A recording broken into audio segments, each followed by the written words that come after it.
And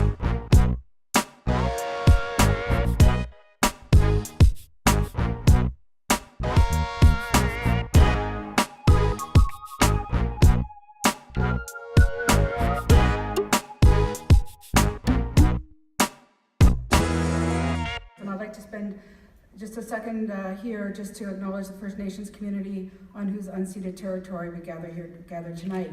So I am Colleen Ross. I'm your NDP candidate for the Boundaries to Milkameen, and I've met many people here tonight who are here tonight and throughout this vast and beautiful riding that we share. But many of you have not met me, and I'm going to tell you a little bit about myself. I'm currently a city councillor in Grand Forks, which I absolutely love, and I'm a well-seasoned farmer. I've grown livestock and crops, oilseeds, and vegetables. I volunteer, like many of you, in my community, and I just love where I live. Most important to me is I'm the mother of 3 wonderful young adults, and I'm the nana to 4 who are 2 years of age and under.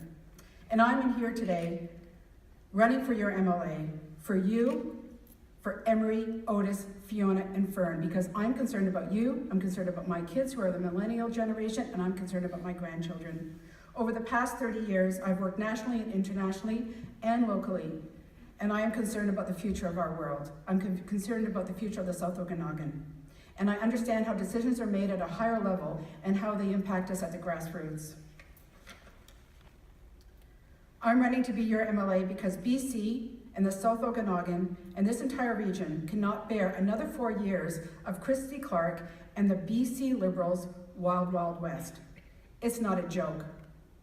The burden placed upon citizens of this province and in this region over the past 60 years simply cannot continue. Recent money, and we're going to hear about the billions and millions tonight, being thrown around at problems that the BC Liberals have helped to create for well over a decade is simply too little, too late.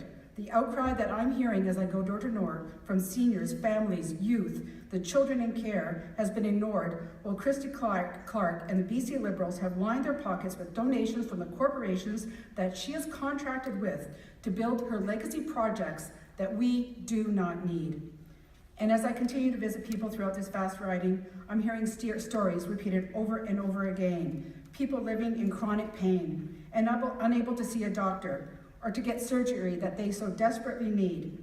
The families here and in this region who rallied to save their school because of lack of funding to the local school board, and only after hundreds of hours of volunteer work did the BC Liberals throw money at the school, but the threat is not over.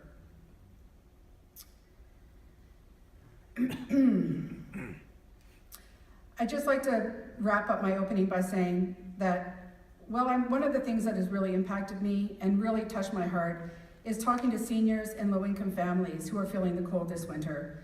2 Tier 4 discharge are making an ever-increasing cost of living an added burden and making it more and more difficult to people in these low-income communities to make ends meet. I'm looking forward to hearing the questions that are coming from the floor and that will be given to us from the moderator. Thank you, Veronica. Thanks, Colleen. And now, Linda, we'll have your opening statement. Thank you very much, and thank you to the Chamber. My husband Larry and I moved here in 1989.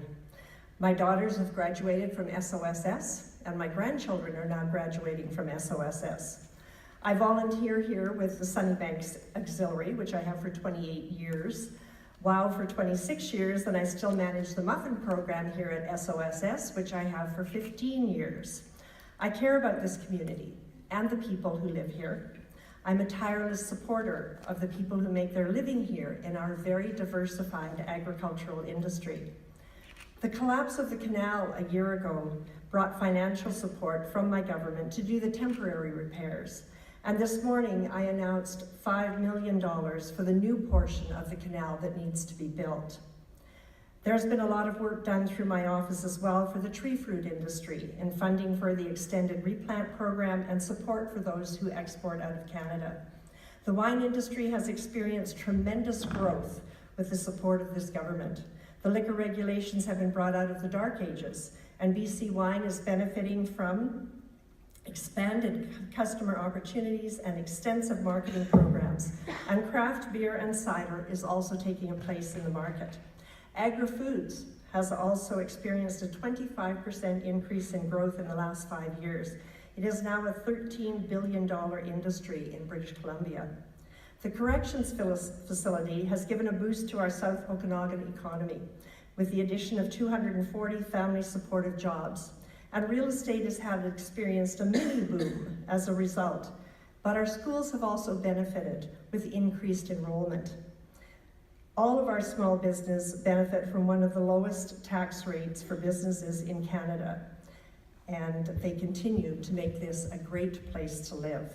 I believe in and support the economic path we are on and look forward to your questions. Thank you.